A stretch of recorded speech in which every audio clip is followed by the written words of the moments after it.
이 시간 우리에게 주시는 하나님의 말씀 함께 찾아보기 원합니다. 시편 121편 1절에서 8절 말씀 같이입니다. 내가 산을 향하여 눈을 들리라. 나의 도움이 어디서 올까?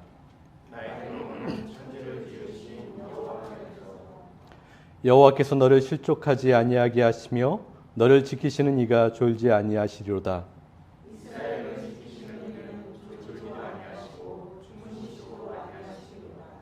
여호와는 너를 지키시는 이시라. 여호와께서 내 오른쪽에서 내 그늘이 되시나니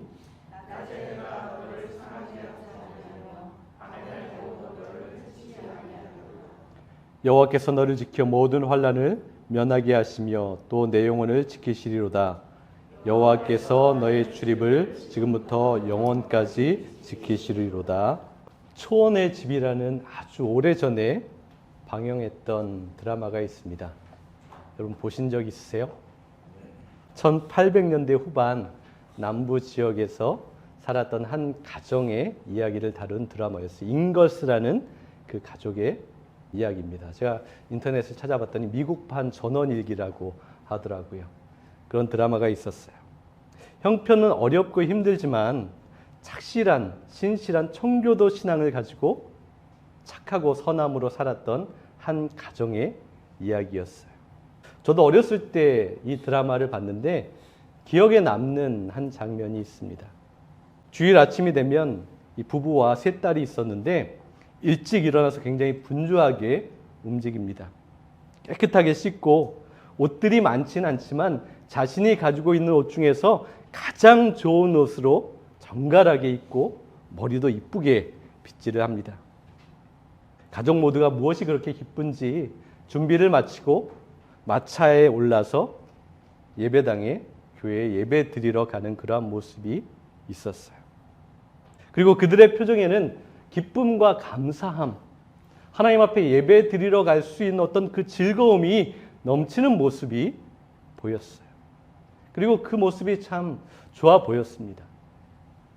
여러분은 오늘 이 자리에 예배하러 나오셨어요. 예배하러 오시는 그 길 위에서 그 중에 어떠한 마음과 어떠한 생각을 가지고 이 자리에 오셨습니까? 가족과 차를 타고 오면서 어떤 대화를 나누셨어요? 또는 혼자 오시면서 어떤 생각과 어떤 마음을 가지셨습니까? 하나님께 예배하러 나오는 그 길이 그 가운데 기쁨과 감사, 사모함, 간절함 그러한 마음이 여러분 가운데 있으셨습니까?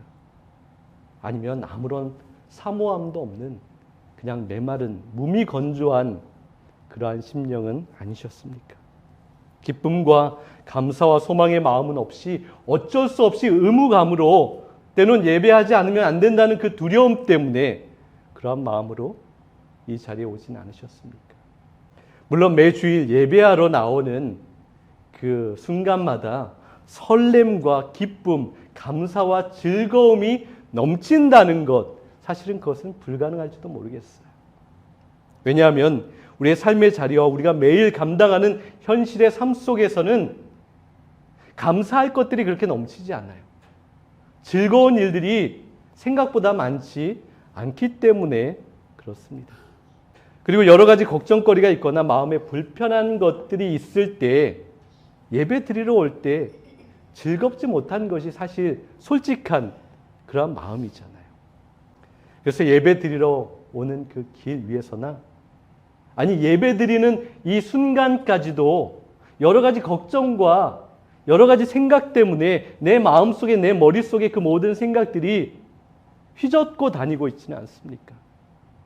저는 이런 걱정이 있어요. 우리는 교인들이 좀 적다 보니까 누군가 예배 빠지면 티가 납니다. 그렇죠? 그렇게 어떤 날은 더 적은 인원이 모여서 예배 드릴 때가 있어요.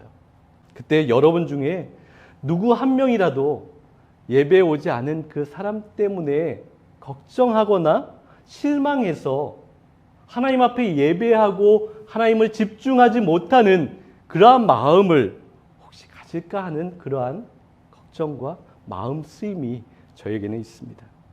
물론 당연히 우리가 서로에 대한 사랑과 서로를 돌아보고 걱정하는 것이 있어야 하는 것은 당연히 기본값이죠.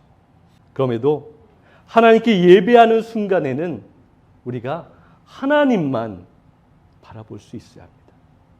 하나님께만 집중하는 거예요. 하나님만 주목하는 겁니다. 상황과 환경과 우리 가운데 있는 모든 문제들 거기에 휘둘리거나 흔들리는 것이 아니라 오직 하나님만 바라고 지금 이 예배를 받으시는 하나님을 기뻐하고 감사하는 그런 모습이 우리에 있기를 소망합니다. 오늘 시편에 나오는 사람, 우리가 오늘 말씀 읽었죠. 우리가 잘 아는 말씀이고요. 너무나 사랑하는 말씀이기도 합니다. 이 시편에 고백하는 사람은 지금 예루살렘 성전에 예배하러 올라가는 순례자, 예배하러 올라가는 사람이었어요. 우리처럼 예배하러 모이는 것처럼 그 사람도 하나님 앞에 예배하러 가고 있어요. 그리고 이 예배자가 예루살렘 그 수도 그리고 거기에 있는 성전을 바라보면서 올라가고 있습니다. 거기를 바라보며 가고 있어요. 1절 한번 보세요. 그래서 그가 고백합니다. 내가 산을 향하여 눈을 들리라. 나의 도움이 어디서 올까? 다른 번역에 보면 내가 눈을 들어 산을 본다. 내 도움이 어디에서 오는가라는 신앙적인 질문을 그는 하고 있어요. 그런데 원문을 보면 이 산이라는 단어가 복수형으로 써 있습니다. 그러니까 산들이라고 하는 것이 맞아요. 그래서 정확한 번역은 산들을 향하여 눈을 들리라. 눈을 들어 산들을 본다입니다. 그리고 이 산들은 당시에 예루살렘 성전에 예배하러 올라가는 사람들은 누구나 알고 있는 특정한 산인 거예요. 그 예루살렘 성전에 올라가면서 저 산이 어떤 산이구나 다 보고 알 수 있는 산들을 의미합니다. 당시 성전이 있었던 예루살렘 그 도시는 이스라엘이 수도로 정하기 아주 적합한 지형이었고 아주 천의 요새와도 같은 그러한 땅이었습니다. 해발 800m 높은 고지대에 있어서 적군이 침입하기에 어려운 지형을 가지고 있어요. 예루살렘을 둘러싸고 있는 그 산들과 그 옆에 협곡과 골짜기들이 아주 깊기 때문에 적군과 다른 나라가 쳐들어올 수 없는 또한 지키기에 너무나 좋은 아주 적합한 장소였어요. 거기를 수도로 정하고 그 안에 성전이 있는 것입니다. 이스라엘이 이집트에서 탈출해서 다윗 시대까지 제대로 된 수도가 있지 않았습니다. 그런데 이제는 수도가 지어졌고 또한 성전도 지어졌습니다. 그 전까지는 그들에게는 오직 하나님이 전부셨어요. 하나님이 모든 걸 인도하셨고 메마른 광야에서 물을 주시고 만나와 메추라기를 통해서 그들을 먹이셨습니다. 그들이 의지할 분은 하나님밖에 없었어요.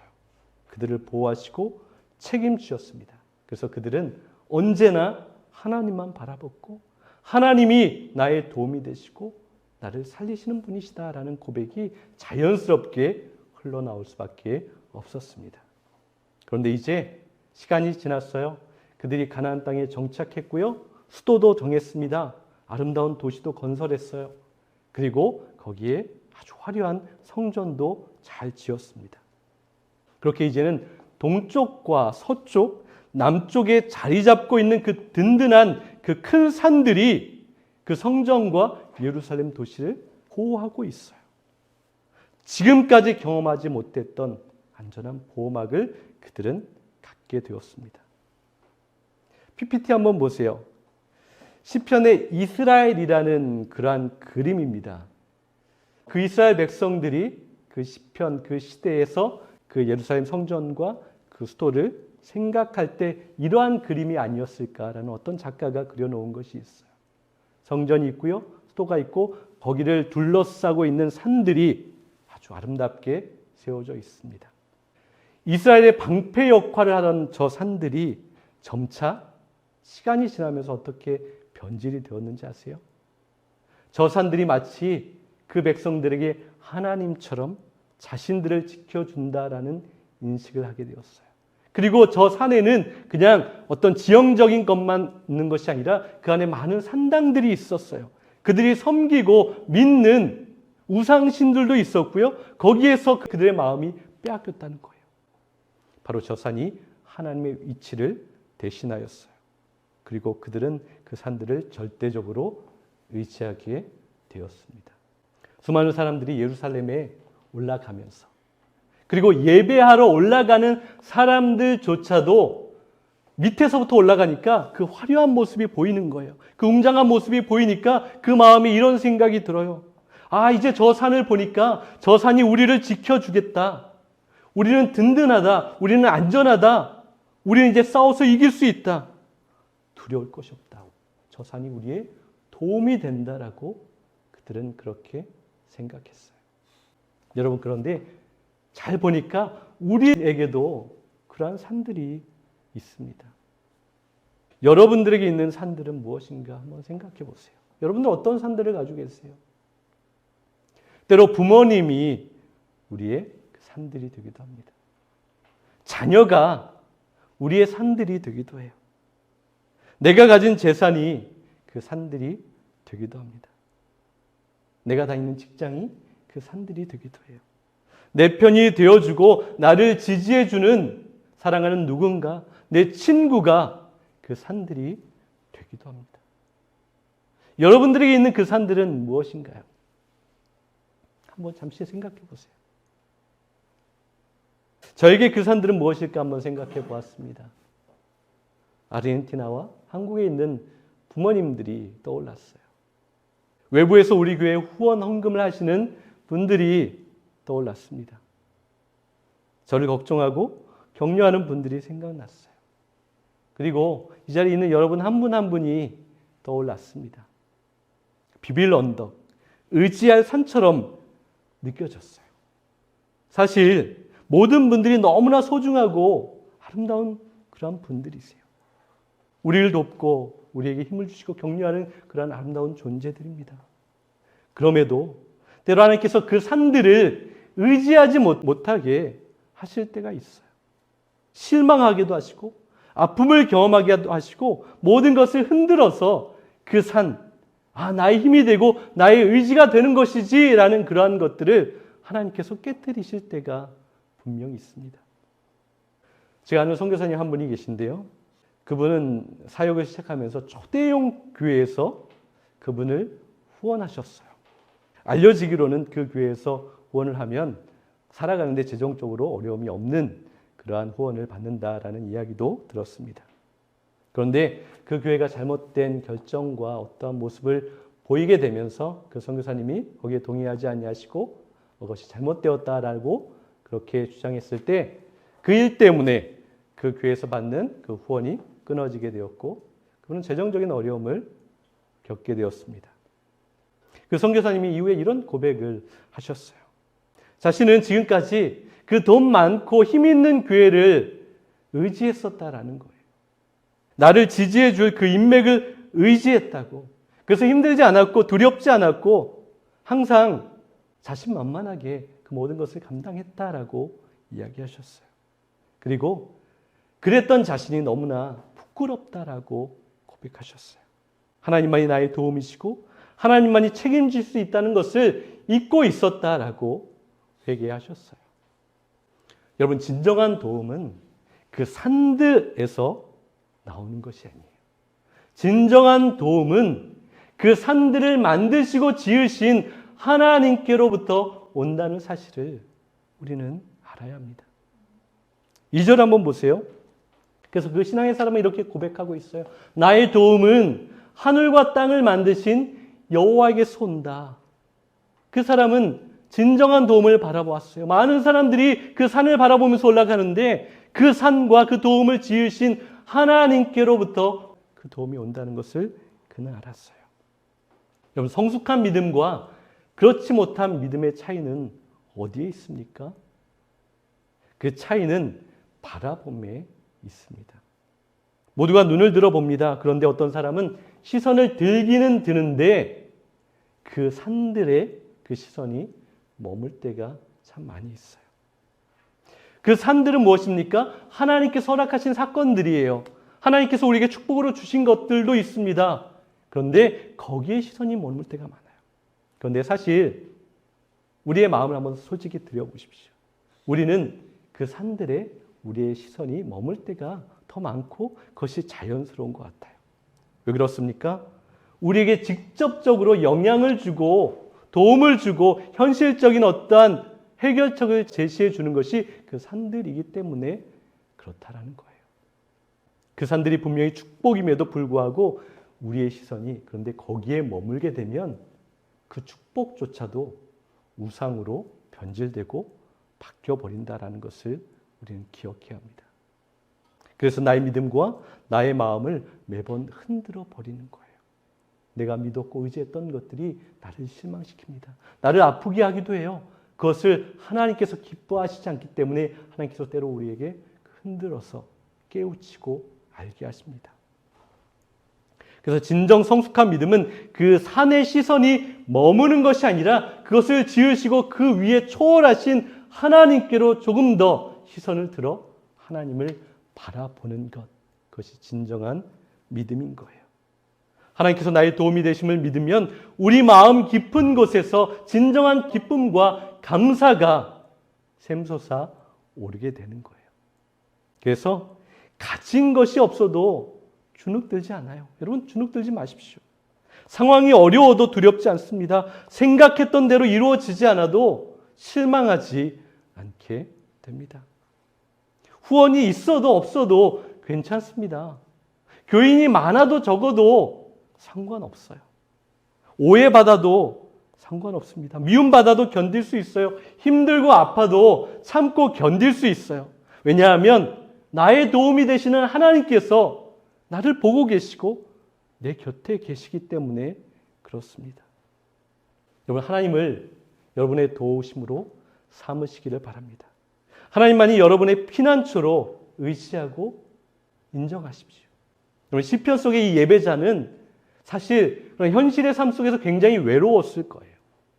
모두가 산들을 도움으로 생각하는 사람들 속에서 그 산들이 도움이 아니라 그 위에 넘어 계신 하나님이 진정한 도움이 되신다라고 그 깃발을 혼자 외롭게 들고 서 있는 거예요. 여러분 우리가 살아가는 시대가 그런 것 같아요. 모두가 물질과 성공과 숫자와 결과를 중요하게 생각하며 자랑하는 이 시대 가운데서 외로운 자리를 선택하는 것은 큰 용기가 필요합니다. 하나님께서 인정하시고 기뻐하는 그 자리에 서 있다라는 것, 하나님께서 기뻐하시는 선택과 그 길로 간다라는 것은 정말 큰 용기와 결단이 필요한 거예요. 여러분 그래서 우리는 외로운 자가 되어야 합니다. 용기 있는 자가 되어야 합니다. 많은 사람들이 외면하고 바라보지 않는 하나님을 바라보며 그 도움이 거기에서부터 온다는 것을 믿으시기를 바랍니다. 그럼 믿음 생활은 그럼 어떻다라고 생각하세요? 믿음 생활은 나의 만족을 위해서 하는 것이 아닙니다. 많은 사람들이 교회를 다니면서도 잘못된 생각을 가지고 교회를 가는 사람들이 있어요. 여러분 우리는 내가 원하는 것을 얻기 위해서 믿음 생활하지 않습니다. 마음이 편안해지려고 성공하려고 더 많이 가지려고 더 높아지려고 더 인정받으려고 우리는 믿음 생활하는 것이 아니에요. 우리가 왜 믿음 생활합니까? 하나님의 위대하심을 알기 때문에 우리는 믿습니다. 하나님이 우리 죄를 용서하시고 구원하셔서 우리를 영원한 그 천국에 인도하실 것을 믿기 때문에 우리는 믿음의 생활을 하는 거예요. 하나님께서 나를 사랑하시기 때문에 우리는 믿습니다. 우리를 위해서 모든 것을 만드시고 우리를 도우시고 우리를 지키시고 우리를 보호하신다는 것, 그것을 알기 때문에 우리는 믿습니다. 우리를 지키시는 하나님을 믿기에 우리는 그래서 언제나 당당하고 자신감 있게 살아갈 수 있어요. 그러한 모습으로 이 땅을 살아가시기를 바랍니다. 3절부터는 그 주어가 나에게서 너로 바뀌는 것이 나옵니다. 함께 성전으로 예배하러 올라가는 다른 사람이 있는 거예요. 그 사람이 순례하면서 하나님 앞에 예배하러 가면서 옆에 동행하는 예배자가 또 있습니다. 그 사람에게 선포하는 그러한 내용인 거예요. 3절에서 8절 말씀 우리 한번 같이 읽어볼까요? 여호와께서 너를 실족하지 아니하게 하시며 너를 지키시는 이가 졸지 아니하시리로다. 이스라엘을 지키시는 이는 졸지도 아니하시고 주무시지도 아니하시리로다. 여호와는 너를 지키시는 이시라. 여호와께서 내 오른쪽에서 내 그늘이 되시나니 낮의 해가 너를 상하게 하지 아니하며 밤의 달도 너를 해치지 아니하리로다. 여호와께서 너를 지켜 모든 환난을 면하게 하시며 또 내 영혼을 지키시리로다. 여호와께서 너의 출입을 지금부터 영원까지 지키시리로다. 이 믿음의 사람이 이제 옆에 있는 사람에게 그의 믿음을 격려하고 그 사람을 위로하고 있어요. 계속해서 반복되는 표현이 있죠. 여기 빨간색으로 표시되어 있는데요. 지키신다라는 그런 말이 계속해서 반복되고 있어요. 그런데 왜 지키신다라고 그렇게 반복해서 그 옆에 그 사랑하는 지체 형제에게 그는 이야기하고 있을까요? 그 이유는 이 옆에 함께하는 사람의 믿음이 연약하기 때문에 그런 거예요. 그는 자주 발을 헛디뎌 넘어졌던 경험이 있었던 사람인 거예요. 그래서 이렇게 얘기합니다. 하나님께서 나의 길을 지키지 않아서 내 발이 빠지고 내가 헛디뎌서 넘어졌어. 하나님께서 나를 보호하지 않으셨어. 라고 그 사람이 한탄할 때 이 믿음의 사람이 이렇게 고백하고 격려하는 거예요. 아니야, 하나님께서 너를 지켜주셨던 거야 라고 이야기합니다. 계속해서 반복해서 이야기하는 거예요. 그 사람이 또 얘기합니다. 내가 너무 도움이 필요할 때 하나님께서 조시는지 하나님께서 주무시는지 나를 돌보시지 않으셨어 라고 이야기할 때 이 사람이 다시 한번 이야기합니다. 아니야, 하나님께서 너를 지켜주셨던 거야 라고 말합니다. 그 사람이 또 얘기합니다. 나에게 그늘과 의지할 능력이 필요할 때 하나님이 보이지 않던데 라고 이야기할 때 아니야, 하나님께서 그래도 너를 지켜주신 거야.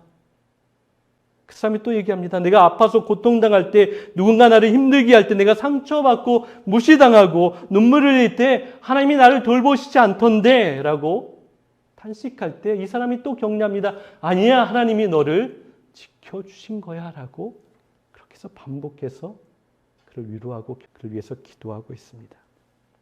옆에 있는 믿음이 연약한 자를 그는 계속해서 격려하고 있어요. 그럼 우리도 우리 옆에 있는 누군가 믿음이 연약한 자가 있다면 그 사람을 끊임없이 위로하고 격려하고 그 사람을 받쳐주는 사람이 되어야 한다라고 우리에게 말씀하고 있어요.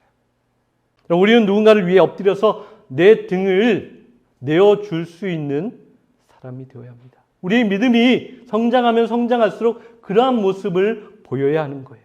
연약한 누군가를 위해서 나의 도움과 헌신이 필요한 누군가를 위해서 내가 무릎 꿇고 내 등을 내어주고 그 사람이 나를 밟고 올라가서 그 벽을 넘어갈 수 있도록 그렇게 힘이 되어주는 자가 되어야 합니다. 1절과 2절에 그렇게 믿음으로 고백했던 이 사람은 그 옆에 있는 힘든 사람을 그렇게 격려하고 돕고 있는 거예요. 1절과 2절에서 고백했던 이 사람은 그 아픔과 고난을 하나도 겪지 않았을까요? 그래서 하나님만이 도움이 되시고 하나님께서 지키신다라고 이렇게 믿음의 고백을 하고 있을까요? 아니요, 그렇지 않아요. 그도 큰 어려움을 겪기도 했습니다. 넘어지기도 했어요. 발이 빠지기도 했습니다. 하나님이 나를 버리신 것 같은, 하나님이 주무시는 것 같은 그러한 상황도 다 경험했을 거예요.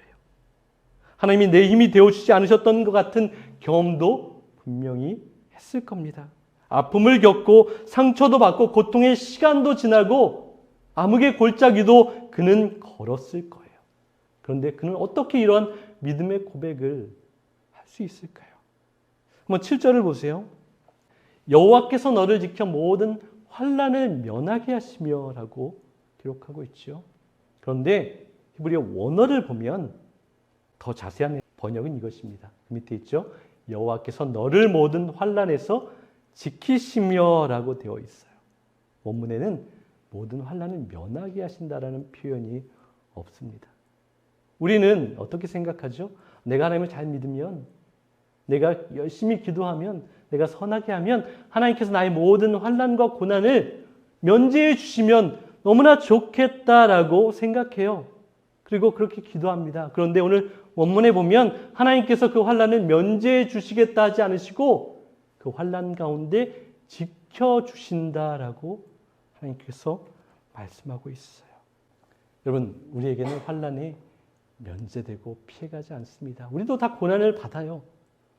고난이 없는 것이 축복이 아닙니다. 그 고난 가운데 하나님께서 함께 하시며 지켜주시는 것이 진정한 축복인 거예요. 제가 아르헨티나에 있을 때 교회 집사님이 운전하시는 그 차를 타고 고속도로를 달리고 있었어요. 근데 그 집사님께서 저에게 이런 말씀을 하셨습니다. 목사님, 오래전에 이곳에서, 이 도로에서 제 차가 전복되는 사고를 당했습니다. 차가 뒤집어졌을 때 저는 운전대를 잡고 있었고 뒤에 앉아 있었던 아이가 앞으로 튕겨져 나가서 저 앞 도로에 쓰러져 있는 그 장면을 보게 됐습니다. 그런데 그 아이가 지금 얼마나 건강한지 아세요? 라고 이렇게 웃으면서 그렇게 이야기를 하셨어요. 그렇게 이야기하시면서 그분은 하나님께서 지켜주셨어요. 하나님께서 보호해 주셨어요. 라고 그러한 이야기를 저에게 하셨던 적이 있어요. 그분은 그때 왜 사고가 났는지, 왜 차가 전복됐는지, 왜 하나님께서 지켜주지 않았는지 원망하거나 불평하지 않으셨어요. 그분의 결론은 하나님께서 지켜주셨다. 하나님께서 보호해 주셨다라고 그렇게 말씀하셨어요. 여러분, 우리에게도 수많은 일들이 일어납니다. 아픔도 있고요, 고난도 있고요, 생각하지 않았던 여러 가지 일들이, 사건들이 우리 가운데 일어날 때가 있어요. 그때 하나님께서 때로 나를 도우지 않으시는 것처럼 느껴질 때가 있어요. 하나님이 주무시는 것처럼 내 곁에 계시지 않는 것 같은 그러한 감정이 휩싸일 때가 있습니다. 하나님의 도움이 보이지 않아서 낭망하고 실망할 때도 있을 수 있어요. 그러나 여러분, 우리도 이러한 고백을 할 수 있었으면 좋겠어요. 그 모든 것과 상관없이 하나님이 나를 지켜주셨다. 하나님이 나의 도움이 되신다. 하나님이 보호하셨다라는 그러한 믿음과 고백이 있기를 원합니다. 오늘 시편의 예배자의 고백이 될 수 있기를 원해요. 내가 발을 헛디딜지라도 하나님은 나를 지키셨다. 내가 힘들어도, 일이 풀리지 않아도, 아프고 고통스러워도 그 산들이 나를 도운 것이 아니라 그 산을 지으신 하나님께서 나를 지키시고 보호하시고 함께해 주셨다라는 고백이 있어야 합니다. 여러분, 우리의 모든 인생은 아직 결론 나지 않았어요. 모든 것이 다 결정나지 않았습니다. 때로 이해되지 않는 것들이 있지만 우리는 계속해서 그저 하나님을 의지하고 믿고 한 걸음 한 걸음 성실하게 우리의 삶의 자리를 살아나가면 되는 거예요. 그렇게 하나님을 예배하는 자리로 올라가면 아프고 힘들고 속이 상해도 우리가 예배하는 이 자리에서 기쁨과 감사의 눈물을 흘릴 수 있는 거예요. 하나님을 바라보며 나의 모든 아픔과 상처와 한숨을 다 내려놓고, 아, 그래도 하나님께서 나를 위로하시지, 하나님께서 나와 함께 하시지, 그러한 힘을 얻고 그러한 기쁨을 누리게 됩니다. 그리고 그렇게 내 옆에 사람들을 위로하며 함께 걸을 수 있게 되는 거예요. 사랑하는 여러분, 완벽하게 우리의 도움이 되십니다. 우리의 피난처가 되세요. 우리를 지키시겠다 말씀하셨습니다. 이 은혜를 다시 한번 마음에 새기고 이 사랑과 이 놀라운 기적을 선포하며 한 주를 살아낼 수 있는 저와 여러분 될 수 있기를 간절히 소망합니다.